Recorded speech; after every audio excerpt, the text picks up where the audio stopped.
Bismillahirrahmanirrahim. Assalamualaikum warahmatullahi wabarakatuh. Saleh dan salehah. Sobahul khair. Good morning all. Okay. First of all, let's pray for Allah Subhanahu wa Ta'ala and say basmalah. Bismillahirrahmanirrahim. Oke, anak-anak, hari ini kita belajar tematik ya. Welcome to my class with Ustazah Fauzia. Oke, pembelajaran pertama hari ini yaitu matematik. Oke. Nah, kali ini temanya adalah perbandingan ya. Nah, silahkan disimak video berikut ya. Yaitu perbandingan.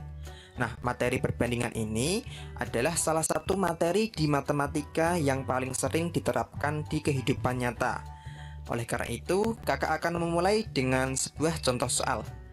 Misalnya yaitu umur Andi adalah 15 tahun, sedangkan umur Budi adalah 20 tahun. Nah, berapakah perbandingan umur Andi dengan Budi? Nah, sebelum kita jawab soal tersebut, pertama-tama kita harus tahu dulu apa sih yang dimaksud dengan perbandingan. Nah, perbandingan adalah proses membandingkan nilai atau besaran dari dua hal atau lebih yang sejenis dan dinyatakan dalam bentuk yang paling kecil atau paling sederhana. Jadi yang kita bandingkan itu adalah nilai dari dua hal atau lebih yang sejenis. Misalnya membandingkan umur dengan umur, banyak siswa dengan banyak siswa, berat dengan berat, dan lain-lain yang sejenis dan dinyatakan dalam bentuk yang paling kecil atau paling sederhana. Nah, ingat ya, dinyatakan dalam bentuk yang paling kecil atau paling sederhana. Jadi kalau nanti nilainya masih bisa diperkecil, maka harus kita perkecil terlebih dahulu. Nah, untuk penulisan perbandingan itu sendiri bentuknya seperti ini. Misal kita mau membandingkan A dengan B, berarti A, kemudian titik 2, kemudian B. Nah, ini dibacanya A banding B. Atau boleh juga dituliskan dengan A per B. Nah, seperti ini juga boleh, sama saja. Oke, biar jelas, sekarang kita praktekkan ke contoh soalnya. Nah, di sini yang dibandingkan adalah umur Andi dengan umur Budi. Berarti kita tulis Andi banding Budi. Nah, Andi umurnya kan 15. Berarti kita tulis 15 banding umurnya Budi yaitu 20. 15 banding 20. Nah, sobat pelajar, ingat, perbandingan itu penulisannya harus dalam bentuk yang paling sederhana. Nah, di sini kalau kita perhatikan 15 dan 20 itu kan masih bisa disederhanakan, ya kan? Nah, kalau gitu harus kita sederhanakan terlebih dahulu. Caranya gimana, Kak? Cara menyederhanakannya sama dengan menyederhanakan pecahan, yaitu bisa dengan menentukan FPB-nya terlebih dahulu. Nah, terkait cara menyederhanakan ini, kakak udah buatkan video pembahasannya. Silahkan sobat pelajar tonton videonya. Linknya udah kakak taruh di dalam deskripsi video ini. Oke, sekarang kita sederhanakan dengan cara menentukan FPB-nya lebih dulu. Nah, kita bisa pakai cara pohon faktor. 15 dibagi 2 nggak bisa, dibagi 3 bisa. 15 dibagi 3 sama dengan 5. 5 udah bilangan prima, berarti kita stop pemfaktorannya. Kemudian yang 20 dibagi 2 dapat 10. 10 dibagi 2 dapat 5. 5 udah bilangan prima, berarti kita stop. Nah, sekarang kita tuliskan faktorisasinya. 15 itu sama dengan 3 dikali 5. 20 itu sama dengan 2 pangkat 2 dikali 5. Nah, ingat kan? FPB itu pilih angka yang sama, yang kecil. Nah, di sini angka yang sama kan cuma angka 5 nih, ya kan? Nah, berarti FPB-nya adalah 5. Nah, sekarang hasil FPB ini, yaitu 5 tadi, kita gunakan untuk membagi perbandingannya, yaitu 15 dan 20 ini. Oke, sekarang kita bagikan. 15 dibagi 5 dapat 3. 20 dibagi 5 dapat 4. Nah, ketemu deh. Perbandingan umur Andi dengan umur Budi adalah 3:4. Atau boleh juga ditulis dengan 3/4. Sama saja. Nah, bisa dimengerti ya? Oke, biar makin paham, kita coba ke contoh yang lainnya. Misalnya yaitu jumlah siswa kelas 6 di SD 5 Ki Hajar Dewantara adalah 40 siswa yang terdiri dari siswa laki-laki dan siswa perempuan. Siswa laki-lakinya berjumlah 15 orang. Berapakah perbandingan jumlah siswa laki-laki dengan siswa perempuan? Nah, sobat pelajar, di sini soalnya sedikit berbeda dari sebelumnya. Di sini diketahui jumlah siswa semuanya adalah 40 orang. Kemudian jumlah siswa laki-lakinya adalah 15 orang. Pertanyaannya adalah berapakah perbandingan jumlah siswa laki-laki dengan siswa perempuan? Nah, siswa laki-lakinya jumlahnya sudah diketahui yaitu 15. Sedangkan jumlah siswa perempuannya di sini belum diketahui, ya kan? Maka langkah pertama terlebih dulu kita tentukan jumlah siswa perempuannya. Caranya gimana, Kak? Caranya total semua siswa tadi yaitu 40 dikurangi jumlah siswa laki-lakinya yaitu 15. Berarti jumlah siswa perempuan sama dengan 40 dikurangi 15 sama dengan 25.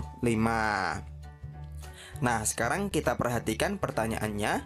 Pertanyaannya adalah berapakah perbandingan jumlah siswa laki-laki dengan siswa perempuan? Nah, karena di sini yang ditanyakan siswa laki-lakinya dulu, maka perbandingannya kita tuliskan siswa laki-lakinya lebih dulu. Berarti siswa laki-laki banding siswa perempuan. Nah, siswa laki-lakinya tadi berapa? 15 dibanding siswa perempuannya yaitu 25. 15 banding 25. Nah, sobat pelajar ingat, perbandingan itu tulisannya harus dalam bentuk yang paling sederhana. Nah, di sini kalau kita perhatikan 15 dan 25 itu kan masih bisa disederhanakan, ya kan? Maka harus kita sederhanakan dulu dengan menentukan FPB-nya seperti tadi. Nah, kalau kita cari FPB-nya seperti tadi, maka nanti akan ketemu hasilnya yaitu 5. Nah, sekarang kita gunakan hasil dari FPB-nya ini untuk membagi 15 dan 25. 15 dibagi 5 sama dengan 3, 25 dibagi 5 sama dengan 5. Nah, ketemu deh perbandingan jumlah siswa laki-laki dengan jumlah siswa perempuan di kelas 6 SD 5 Ki Hajar Dewantara adalah 3:5. Atau boleh juga dituliskan dengan 3/5. Nah, gitu, sama saja, yaitu perbandingan. Nah, materi perbandingan ini Oke, dari penjelasan tadi ya, berarti dapat kita simpulkan. Berarti perbandingan itu apa? Perbandingan adalah istilah matematika untuk membandingkan dua objek atau lebih. Terdapat 3 cara dalam menyatukan suatu perbandingan. Yang pertama yaitu menggunakan pecahan, misalnya 1/2, yang artinya 1 berbanding 2. Oke? Yang kedua, menggunakan dua buah bilangan yang dipisahkan dengan tanda titik 2. Misalnya 2.21 yang artinya 2/1. Atau cara bacanya ini 2/1 ya, bukan 2.1, oke? Kemudian yang ketiga, menggunakan dua buah bilangan yang dipisahkan dengan kata dari. Misalnya 2/3 yang artinya sama ya, sama dengan 2/3. Oke? Nah, sekarang kita lanjut ke pembelajaran bahasa Indonesia. Nah, sebelumnya kita sudah belajar kalimat efektif ya. Oke, anak-anak sekalian masih ingat nggak kalimat efektif? Oke, apa itu kalimat efektif? Ya, kalimat efektif adalah kalimat yang singkat dan padat dan dapat menyampaikan pesan dan dapat dipahami secara efektif. Oke? Sedangkan kalau kata baku adalah kata yang sesuai dengan pedoman umum ejaan bahasa Indonesia atau disingkat dengan PUEBI. Oke? Atau dia itu sumber utama dari kata bakunya adalah KBBI. Ingat ya. Nah, berarti bagaimana kita mencari kata tersebut? Oke. Nah, sekarang coba diperhatikan ya, bukunya halaman 170 pada pembelajaran 5, yaitu teks sejarah yang berjudul Peristiwa Merah Putih di Manado, 14 Februari 1946. Oke, di situ pada tanggal 17 Agustus 1945, bendera merah putih berkibar di Sulawesi Utara. Sekutu yang masuk ke Sulawesi Utara dipimpin tentara Australia. Setibanya di Manado, mereka langsung melarang rakyat mengibarkan bendera merah putih. Pada akhir tahun 1945, tentara Australia meninggalkan Sulawesi Utara.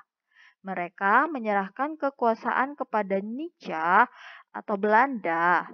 Pasukan Nica mulai bertindak sewenang-wenang. Hal itu membuat para pemuda membentuk Pasukan Pemuda Indonesia atau yang disebut dengan PPI. Lalu pada tahun dini hari tanggal 14 Februari 1946, PPI menyerbu kedudukan Nica di Taling. Tanpa senjata, mereka mampu membebaskan para pejuang yang ditawan Nica. Bahkan, mereka sempat menawan komandan Nica beserta pasukannya. Pada hari itu juga, secara spontan, para pejuang mengambil bendera Belanda yang disimpan di pos penjagaan. Mereka merobek warna birunya dan mengibarkannya sebagai bendera merah putih. Para pejuang lain mengikuti tindakan itu sehingga merah putih berkibar di Tangsi Taling. Peristiwa itulah yang disebut peristiwa merah putih di Manado. Oke. Nah, sekarang coba diperhatikan bukunya halaman 171 pada bagian ayo rumuskan. Nah, jadi di situ kita menggunakan kalimat tanya, yaitu di mana, apa, siapa, kapan, bagaimana, dan mengapa. Tapi kalimatnya di sini kita menggunakan kalimat efektif ya, yang sudah pernah kita pelajari pada minggu kemarin. Oke. Nah, coba kita jawab ya, yang kalimat tanyanya di mana? Di mana peristiwa merah putih 14 Februari 1946 terjadi. Kemudian kalimat tanya apa? Apa yang membuat para pemuda membentuk Pasukan Pemuda Indonesia atau PPI? Siapa tentara sekutu yang masuk ke Sulawesi Utara? Kapan peristiwa merah putih di Manado terjadi? Bagaimana cara PPI menyerbu kedudukan Nica di Taling? Mengapa peristiwa Taling disebut peristiwa merah putih di Manado? Oke, sekarang coba dibuka bukunya halaman 172, yaitu mengenai kosakata baku. Oke, kosakata baku. Nah, contohnya adalah pejuang. Nah, pejuang, arti dari kosakata pejuang ini artinya adalah prajurit. Nah, sekarang kalau kita bikin dalam bentuk kalimat seperti apa? Berarti para pejuang melawan penjajah dengan gagah berani. Oke? Nah, sekarang kita lanjut ke pembelajaran SBDP ya. Nah, sebelumnya kita sudah belajar mengenai tari indang. Nah, di tari indang ini ada 3 hal yang harus kita perhatikan ketika kita menampilkan tarian tersebut ya, atau kita pentaskan. Nah, apa aja yang harus kita perhatikan? Yang pertama yaitu pola lantai yang kita gunakan.